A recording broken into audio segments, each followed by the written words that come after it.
Ya, untuk berbincang pagi hari ini kita sudah terhubung melalui video conference bersama Bapak Bram TS Pakpahan, Head of Research Fund Manager PT Insight Investments Management. Selamat pagi Pak Bram. Selamat pagi, Pak. Baik, apa kabar Pak Bram? Kabar baik. Baik, terima kasih sudah bergabung sama kami di Market Plus. Semoga sehat selalu.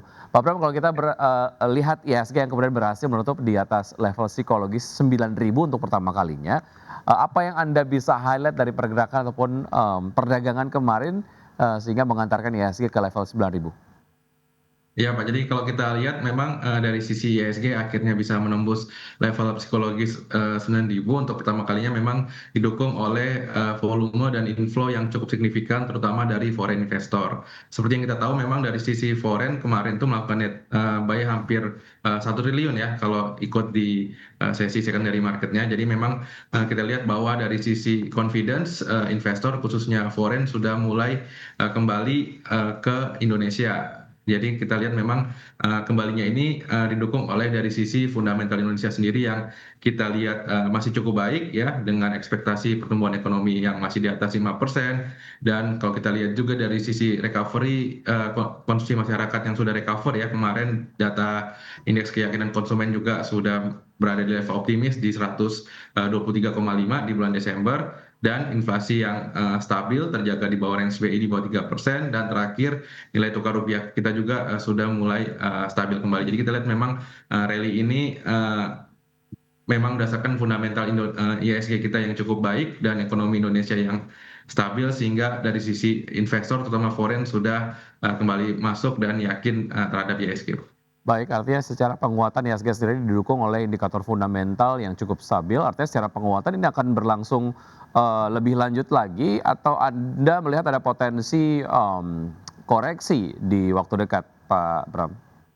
Ya, kalau kita lihat kan memang dari sisi, penguatan ini, akan terus berlanjut, kalau misalnya dari sisi, geopolitiknya tidak, berlangsung ketegangan yang lebih luas. Kita kan memang melihat dari sisi geopolitik kan terdapat, resiko, ketegangan terutama dari sisi Amerika yang kemarin, eee, menangkap ya presiden Venezuela. Tapi kalau kita lihat, selama ketegangan geopolitiknya ini tidak, berlangsung, secara besar, sehingga dari sisi, inflasi dan ekspektasi suku bunganya tetap terjaga rendah, tidak, mengalami kenaikan. Saya kira dari sisi, foreign investor saat ini sudah, risk, on ya ke emerging market dan Indonesia, sehingga, rally-nya bisa terus berlanjut. Karena kalau kita lihat sebenarnya dari sisi, fundamental, IHSG ini, masih banyak, saham-saham large cap yang, valuasinya masih murah. Jadi saya kira Hmm. ke depannya masih akan, terus, berlanjut dari sisi rally IHSG-nya. Oke, artinya pengaruh dari tensi geopolitik ada, tapi kemudian sebetulnya dapat diimbangi dengan berbagai macam indikator fundamental, sehingga nampaknya kalaupun ada koreksi juga nampaknya possibility-nya akan tipis begitu ya, Pak Bram ya? Betul betul, Pak, karena memang Oke. dari sisi, fundamentalnya kita, sudah cukup sangat kuat. Baik, seberapa kuat sebetulnya level 9.000 ini menjadi support baru untuk IHSG? Kalau kita lihat kan memang dari sisi IHSG kan, selama setahun terakhir itu memang berapa kali, ingin menembus support 9.000, tapi, seperti yang kita lihat di sepanjang tahun 2025 khususnya di pertengahan itu dari sisi foreign, terus, outflow ya. Jadi, kalau kita lihat, secara year to date sebenarnya sepanjang tahun 2025 itu outflow-nya, hampir, secara net sebesar, 17 triliun. Tapi kalau kita lihat ketika foreign itu sudah mulai inflow, khususnya di beberapa bulan terakhir, ini, di November misalnya, ada inflow sebesar 10 triliun, dan, di Desember kemarin ada sekitar 17 triliun. Jadi kalau kita lihat memang, inflow ini yang membuat, support dari sisi, IHSG 9.000 ini, cukup kuat ya, karena memang, kalau dulu, ketika mau menembus support ini tidak didukung oleh foreign inflow, tapi sekarang karena foreign inflow yang mendukung dan juga fundamental IHSG yang, membaik, dari sisi ekonomi Indonesianya kami lihat, untuk support ini saya kira, bisa terus berlanjut selama, resiko geopolitik yang di global itu tidak terjadi, dalam skala besar. Kalau itu terjadi mungkin, bisa terjadi, pembalikan arah ya karena, foreign kembali keluar lagi. Baik, jumlah saham naik dominan, tetapi sektor finansial dan properti terkoreksi. Bagaimana review Anda? Apalagi kemudian kita bahas spesifik mengenai sektor properti, ada satu insentif yang disampaikan oleh pemerintah mengenai PPNDTB yang akan apa namanya ditanggung begitu ya oleh pemerintah, tapi nampaknya masih melanjutkan koreksi. Bagaimana review Anda mengenai kedua sektor ini, Pak Bram? Ya, jadi pertama kalau kita lihat dari sisi sektor finansial terlebih dahulu ya. Jadi memang sektor finansial memang menjadi sektor yang cukup lagging, khususnya di sepanjang tahun 2025. Kenapa? Karena memang dari sisi performanya, fundamentalnya memang mengalami penurunan. Jadi kalau kita lihat mereka punya concern dari sisi kualitas asetnya, NPL perbankan khususnya untuk konsumer dan UMKM gitu ya itu mengalami peningkatan. Terakhir itu NPL konsumer itu bahkan mencapai 2,4%, itu sudah di atas rata-rata di 2 tahun terakhir. Jadi memang dari sisi kualitas aset ini yang menjadi concern para investor khususnya foreign yang membuat outflow untuk sektor finansial itu di sepanjang tahun 2025 itu mencapai hampir 40 triliun ya dari sisi foreign yang outflow. Dan kita lihat juga dari sisi demand kredit itu tumbuhnya tidak terlalu signifikan gitu ya karena memang dari sisi konsumsi domestik itu tidak terlalu tumbuh signifikan di sepanjang tahun 2025 sehingga demand dari kreditnya itu tidak terlalu tinggi. Jadi ke berkurangnya demand dari kredit dan juga naiknya kualitas aset itu membuat dari sisi NIM juga mengalami turun ya. Kemarin itu posisi November itu sudah turun 20 basis point untuk NIM rata-rata perbankan ke level 5,2%. Jadi ini yang membuat dari sisi sektor finansial itu terkoreksi sepanjang tahun 2025 hingga saat ini sampai menunggu nanti recover dari sisi fundamental sektor finansial itu sendiri.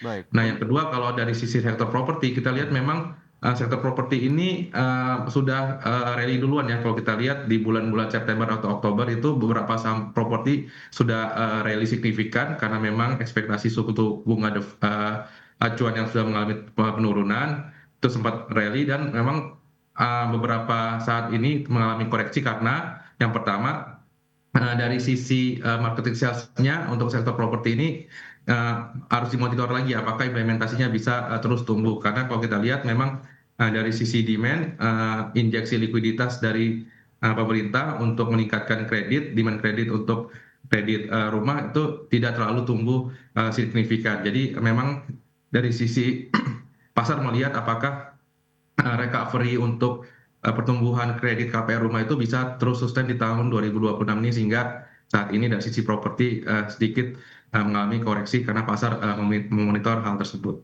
Baik. Begitu. Oke, terkait dengan penurunan ataupun mungkin koreksi dari saham-saham berbasis perbankan begitu, untuk mereka yang kemudian menunggu momen untuk bisa masuk ke saham-saham berbasis perbankan dengan harga ataupun valuasi yang lebih murah begitu. Apakah ini sebetulnya menjadi sebuah momen untuk bisa masuk, walaupun memang Anda tadi menyampaikan secara apa namanya, fundamental lah ya dari NPL-nya sendiri ini kemudian sedang naik, dari penyaluran kredit juga turun dan lain sebagainya. Bagaimana koreksi ini bisa dimanfaatkan sebetulnya, khususnya untuk mereka yang memiliki term investasi menengah ke panjang untuk saham perbankan? Kalau untuk investor yang mempunyai horizon untuk menengah panjang, saya kira ini udah menjadi entry point yang cukup menarik ya. Kenapa? Karena memang kalau kita lihat dari dividen yield-nya saja untuk saham-saham perbankan saat ini di level harga saat ini itu bisa memberikan dividen yield berkisar antara 7 sampai dengan 8%. Jadi memang untuk investor yang bersifat menengah dan jangka panjang yang tidak terlalu memikirkan pergerakan harga, saya kira dalam jangka panjang dari dividen yield-nya aja itu sudah sangat menarik ya untuk sektor finansial. Nah, yang kedua, kita juga masih melihat ke depannya apakah penurunan ini sudah mencapai bottom gitu ya. Kalau misalnya nanti ternyata sudah mencapai bottom dan juga dari sisi pemerintah untuk menstimulus masyarakat itu berhasil gitu ya, jadi demand kredit bisa naik lagi, konsumsi masyarakat tumbuh gitu ya. Itu tentunya akan membuat earnings dari sisi sektor finansial bisa kembali baik lagi sehingga pada akhirnya earnings-nya yang kemarin sempat terkontraksi, NIM-nya sempat turun bisa kembali naik lagi. Jadi saat ini saya kira sudah menjadi entry point yang menarik untuk investor yang memiliki horizon menengah panjang untuk entry di sektor finansial. Baik, secara valuasi cukup murah begitu ya untuk saham-saham perbankan karena kemarin mengalami koreksi begitu. Baik, Kita ke asing mencatatkan netbuy sekitar 700 miliar rupiah. Apakah ini kemudian cukup signifikan untuk disebut sebagai awal kembalinya foreign inflow berkelanjutan atau seperti apa, Pak Bram?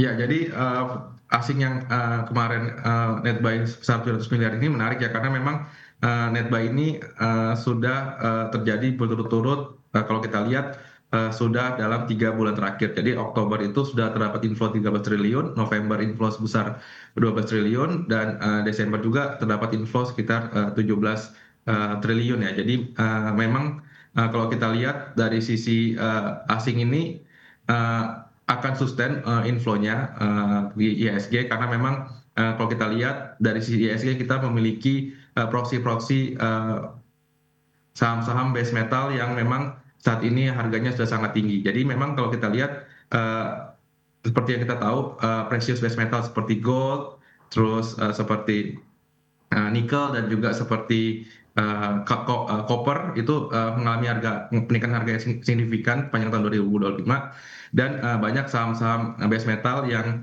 dimiliki oleh IHSG itu bisa mengalami rally dan mengalami flow yang signifikan. Jadi saya lihat selama harga komoditas ini yang base metal ini masih tetap di level yang tinggi, foreign investor masih bisa inflow ke IHSG, khususnya ke sektor-sektor tersebut.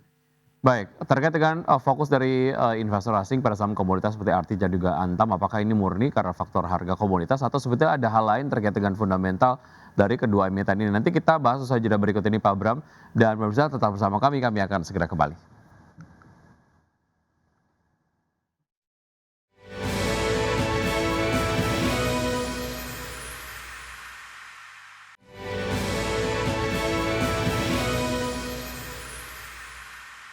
Ya, terima kasih Anda masih bergabung sama kami. Pemirsa, sebelum saya lanjutkan perbincangan dengan Pak Bram, kita akan simak terlebih dahulu pergerakan IHSG di pukul 9:01 waktu Indonesia bagian Barat atau 1 menit pasca pembukaan perdagangan sesi 1 di hari ini. Sejauh ini IHSG bergerak menguat, masih di atas level 9 ribuan, berada di level 9.059,103, bergerak menguat 0,3%.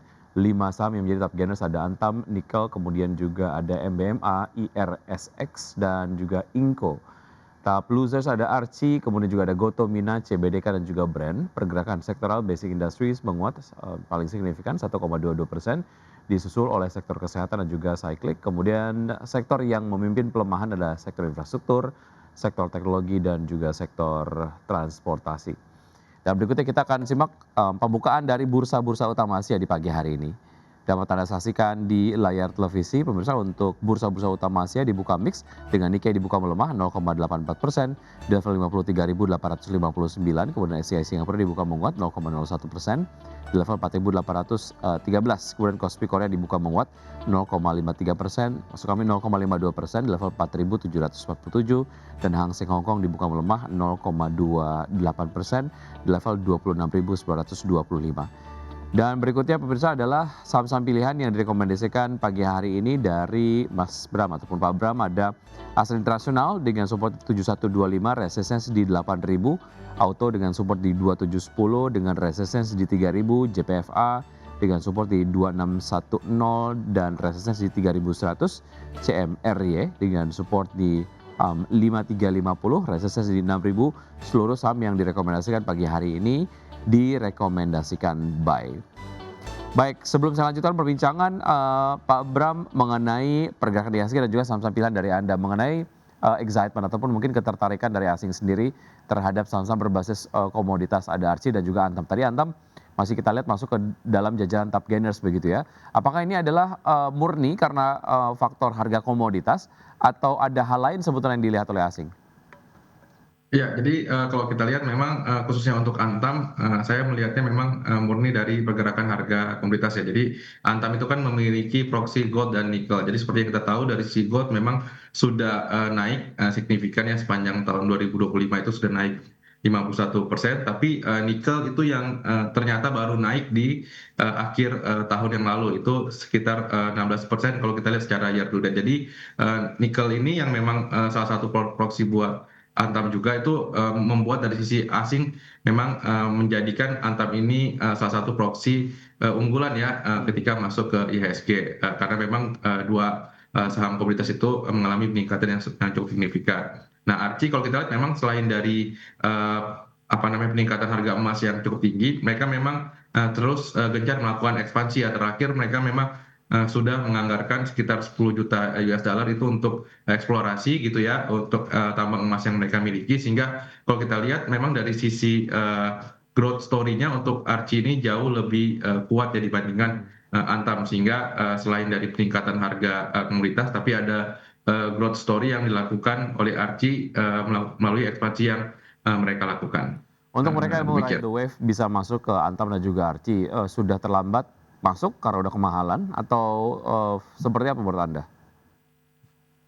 Kalau saya lihat mungkin secara short term masih akan ada koreksi ya dalam jangka pendek. Tapi kalau kita lihat mungkin untuk horizon 6 sampai 12 bulan ke depan dengan level harga emas dan nikel yang baru mulai naik saat ini masih menjadi menarik ya untuk Arki dan Antam ya untuk 12 bulan ke depan, karena pastinya dari sisi earnings-nya akan re-rating kembali gitu ya, dan dari sisi valuasinya juga akan re-rating kembali sesuai dengan pertumbuhan earnings akibat saat ini harga-harga komoditas itu sudah berada di level tinggi. Dan kalau kita lihat proyeksi dari beberapa ekonom ya ataupun analis dari sisi komoditas, harga-harga ini masih tetap akan berada di level saat ini karena memang kondisi geopolitik di global itu masih terus volatil ya, sehingga banyak bank sentral khususnya dan juga retail-retail itu mengakumulasi emas, dan juga investor mengakumulasi saat ini udah mulai silver dan juga precious metal lainnya.